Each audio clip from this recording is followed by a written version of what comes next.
요한복음 11장 6절로 16절까지의 말씀, 우리 다 같이 한 목소리로 합독하겠습니다. 나사로가 병들었다 함을 들으시고 그 계시던 곳에 이틀을 더 유하시고 그 이후에 제자들에게 이르시되 유대로 다시 가자 하시니, 제자들이 말하되 랍비여, 방금도 유대인들이 돌로 치려 하였는데 또 그리로 가시려 하나이까? 예수께서 대답하시되 낮이 12시간이 아니냐? 사람이 낮에 다니면 그 세상의 빛을 보므로 실족하지 아니하고 밤에 다니면 빛이 그 사람 안에 없는 고로 실족하느니라. 이 말씀을 하신 후에 또 이르시되 우리 친구 나사로가 잠들었도다. 그러나 내가 깨우러 가노라. 제자들이 이르되 주여, 잠들었으면 낫겠나이다 하더라. 예수는 그의 죽음을 가리켜 말씀하신 것이나 그들은 잠들어 쉬는 것을 가리켜 말씀하신 줄 생각하는지라. 이에 예수께서 밝히 이르시되 나사로가 죽었느니라. 내가 거기 있지 아니한 것을 너희를 위하여 기뻐하노니 이는 너희로 믿게 하려 함이라.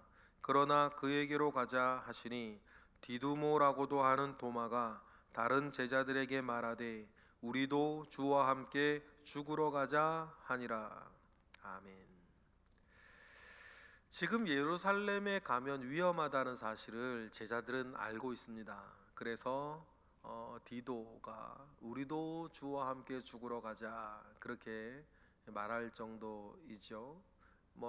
당연합니다. 왜냐하면 초막절에도 또 수전절에도 예루살렘에 있는 사람들이 예수를 돌로 치려 했고 잡으려 했고 했던 것들을 제자들은 다 알았죠. 그래서 겁도 좀 먹은 것 같고 위기 상황을 그렇게 몇 번 겪으면서 제자들도 예루살렘으로 가는 것이 위험하다는 것을 제자들도 알고 있습니다. 비단 예루살렘에 가는 것만 위험하겠습니까? 지금 갈릴리도 위험하고 주님이 안전한 건 이방 지역밖에 사실은상 없는 거죠. 그럼에도 불구하고 주님은 이렇게 말씀하시면서 예루살렘에 가셨죠. 낮이 12시간이 아니냐? 사람이 낮에 다니면 이 세상의 빛을 보므로 실족하지 아니할 것이다 라고 9절 그렇게 말씀하시면서 나사로가 있는 예루살렘 인근으로 가십니다. 이 말은 뭐냐면 낮에 실족할 일이 없는 한낮에 일을 해야 할 때는 일을 해야 되는 것이다. 그 말이죠. 이 말씀 우리 읽으면 무슨 말인가 싶은데, 이 말씀은 해가 떠 있는 낮, 당연히 일을 해야 될 때는 일을 해야 사람이 실족하지 않는다. 그 말이죠. 그럼 반대로 밤에 다니면 빛이 그 사람 안에 없는 거로 실족하느니라 라고 하는 말은 뭐냐면, 낮에 해야 할 일을 하지 아니하면 그 사람은 시험에 든다 이렇게 말씀하시는 거예요. 여러분, 이 말씀은 지금 우리도 꼭 기억하셔야 돼요. 우리가 하나님 아버지 앞에서 마땅히 내가 해야 할 일을 이런저런 이유로 우리가 하지 않고 살면 그 사람은 시험 드는 거 아세요? 여러분, 사명자가 사명 따라 살지 않으면 그 사람 시험 들어요.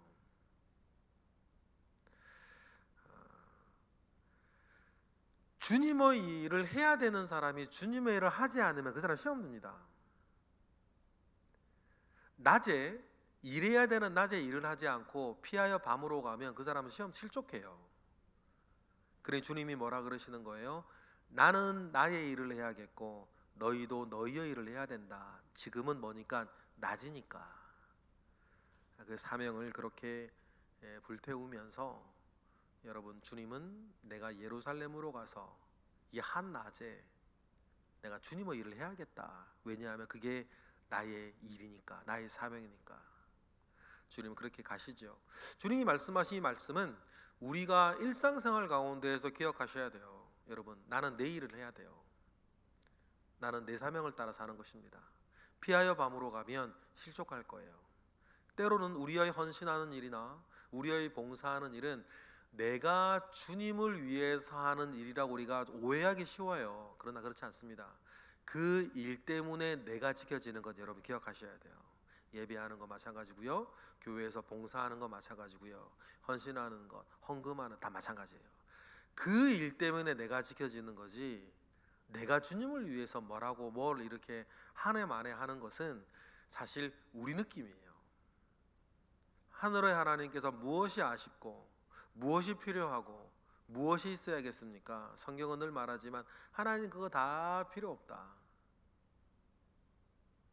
하나님께서 우리 가운데에 천천의 수양이 필요하시겠습니까? 그렇지 않다고 말하는 거죠. 순종이 필요할 뿐이고, 하나님께서 무엇이 부족한 것이 있으시고 무엇이 아쉬운 것이 있으시겠어요? 그럼에도 불구하고 우리에게 헌신을 요구하시고 사명 따라 사는 것을 요구하시고 순종을 말씀하시는 것은 그것이 우리에게 복이 되고 그것이 우리 가운데에 보호가 되기 때문이라는 사실들을 여러분 기억하시고, 오늘 주님의 말씀처럼 주님 우리 부르실 때까지 나는 내 사명 감당하며 사는 것이 나를 위해 복이다는 사실들을 늘 기억하시기를 원해요. 나사로가 죽었다는 이야기를 주님이 들으십니다. 병들었다는 소식을 들으셨죠. 그런데 오늘 본문에도 나와 있는 것처럼 주님은 그 소식을 들을 때 나사로가 죽었다는 사실을 아셨어요. 그런데 이상하죠? 주님께서 6절에 그 소식을 병들었다는 소식을 들으시고도 바로 가시지 않고 이틀을 더 유하시죠.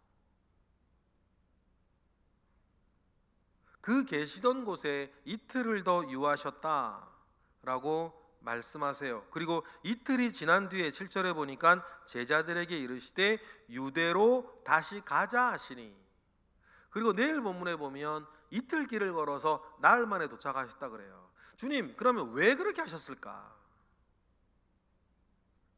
바로 가시면 될 텐데, 병들었다고 아시면 바로 가셔서 고쳐주는 것이 마땅하고, 만약에 다시 살리실 것이라고 해도 바로 가시면 되는데 왜 주님은 이틀을 더 유하셔서 나흘 만에 거기에 도착하셨을까? 이것은 당시의 좀 풍속을 좀 아시면 좋아요. 왜 그러냐면 당시 유대인의 풍속에는 우리도 사실은 그것 때문에 사람이 돌아가시자마자 바로 염하지 않고 좀 하루나 며칠 기다린 다음 염을 하는 이유도 사실 그 때문이기도 한데, 유대인들의 풍속에는 이런 게 있었어요. 사람이 죽으면 그 영혼이 시체 주변을 맴돌고 있다고 생각을 했어요. 며칠 동안이냐면 사흘 동안이에요. 사람이 죽으면 그 사람의 영혼이 하루 이틀 사흘 동안 그 시체 주변을 맴돈다고 생각을 했어요. 그래서 예수님은 나흘째 가세요. 왜 그렇습니까? 나사로가 완전히 죽었다는 것을 다른 사람들이 인정하는 날이에요. 만약에 나흘 되기 전에 하루 이틀 뒤에 만약에 주님이 나사로를 살리시면 졸도했다가 깨어났다든지 다른 이야기를 할 수 있는 거죠.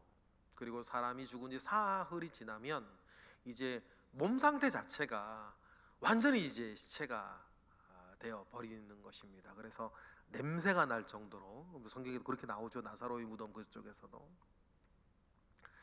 그러니 사람이 완전히 죽었다고 모든 사람들이 인정하는 날까지 주님은 기다리신 시간이 이틀이었어요. 가는데 또 이틀 걸리니까. 그래서 주님은 그렇게 기다리면서 유대로 다시 가자 말씀하십니다. 그때 제자들이 8절에 랍비여 방금도 유대인들이 돌로 치려 하였는데 또 그리로 가시려 하나이까 말려요. 왜냐하면 위험하다는 것, 좀 전에 말씀드린 것처럼 초막절에도 그런 일이 있었고, 바로 6개월 전, 3개월 전에도 있었고, 수전절. 근데 또 가시려고 합니까? 이렇게 얘기하실 때 주님께서 아까 말씀하신 것, 내일은 내가 해야 되지 않겠냐. 내 사명은 내 사명대로 살아야 하지.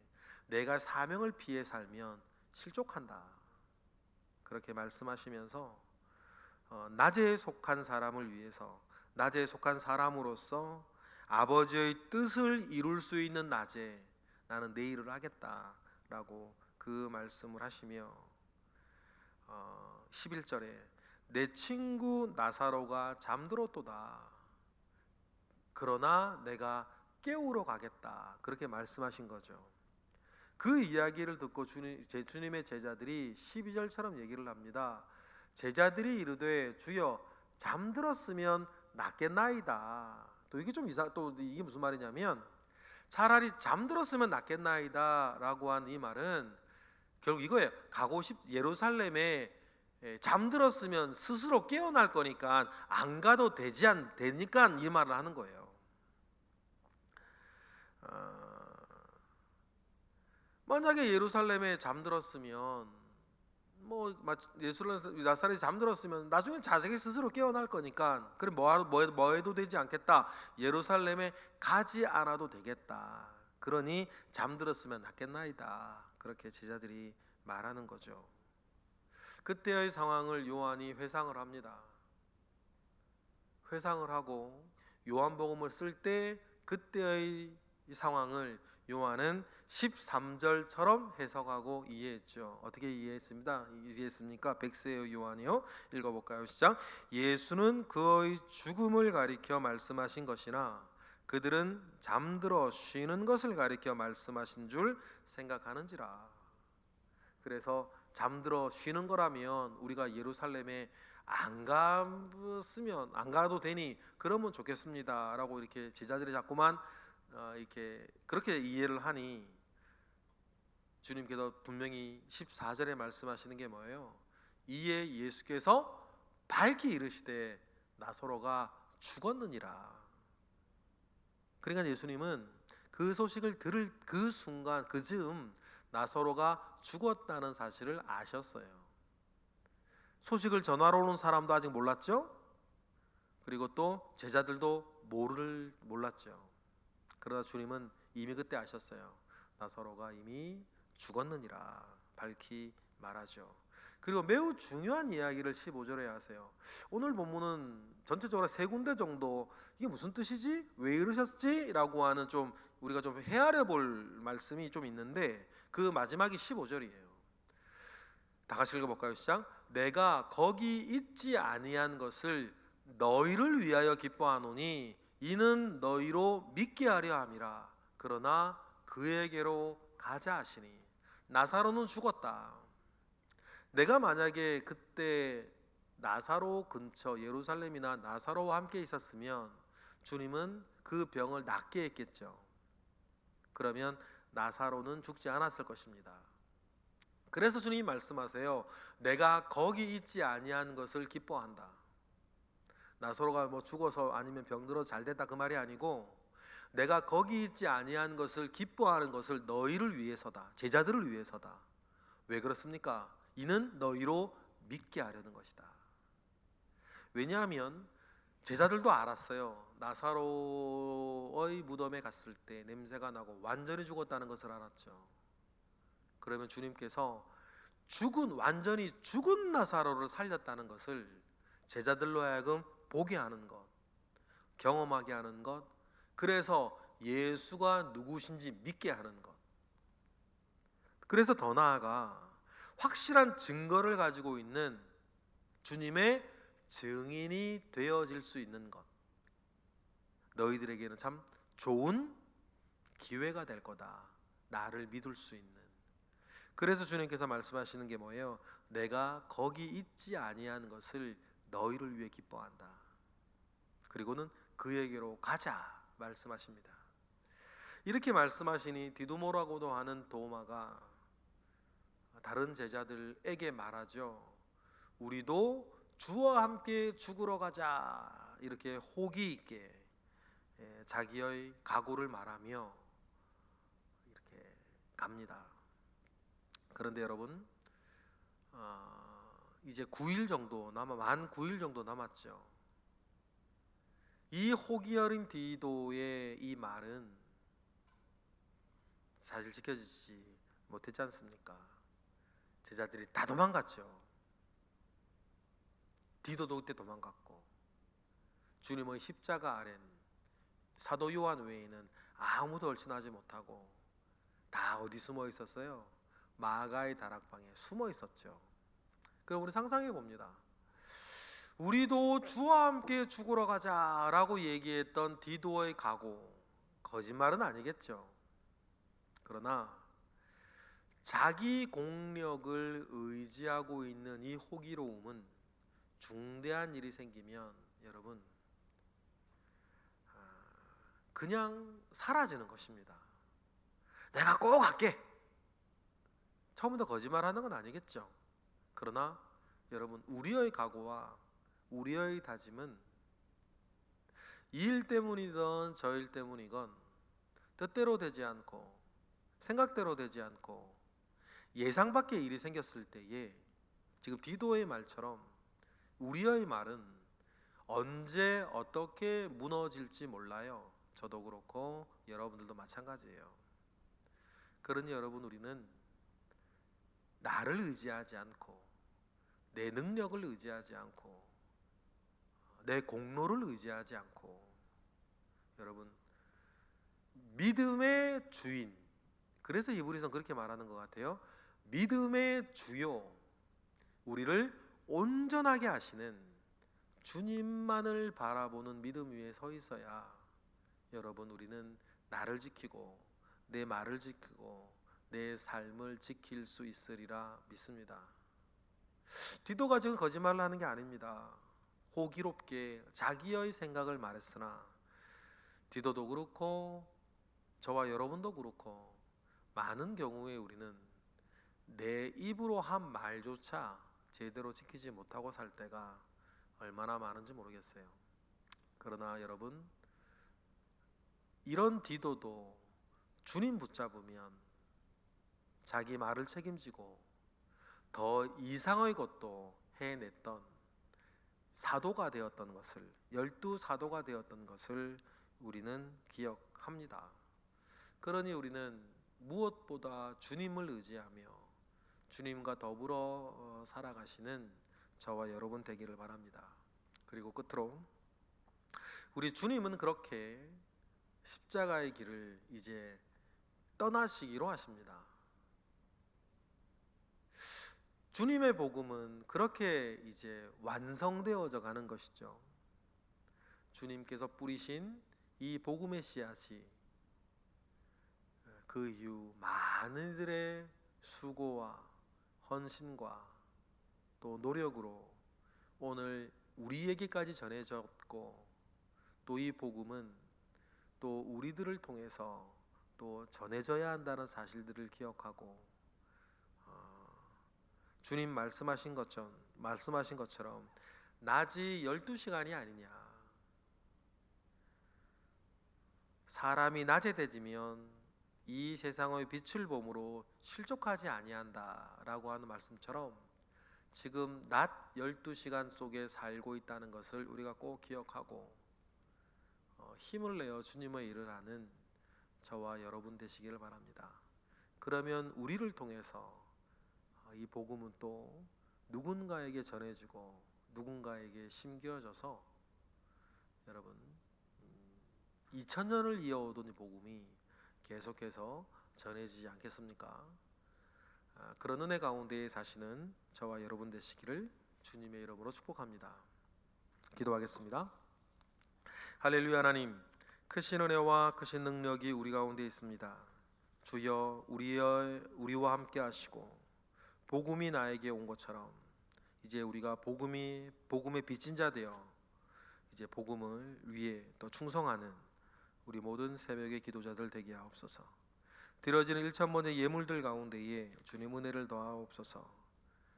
주님, 이들의 마음의 소원이 주님 앞에 응달되어지기를 원하나이다. 이 시간 드리는 우리의 모든 기도들 하나하나마다 주님 응답하옵소서. 우리가 내 힘으로 사는 것이 아니라 기도의 응답으로 살아간다는 사실을 주여 우리 모든 사람들이 알게 하옵소서. 예수 그리스도 이름으로 기도드렸나이다. 아멘.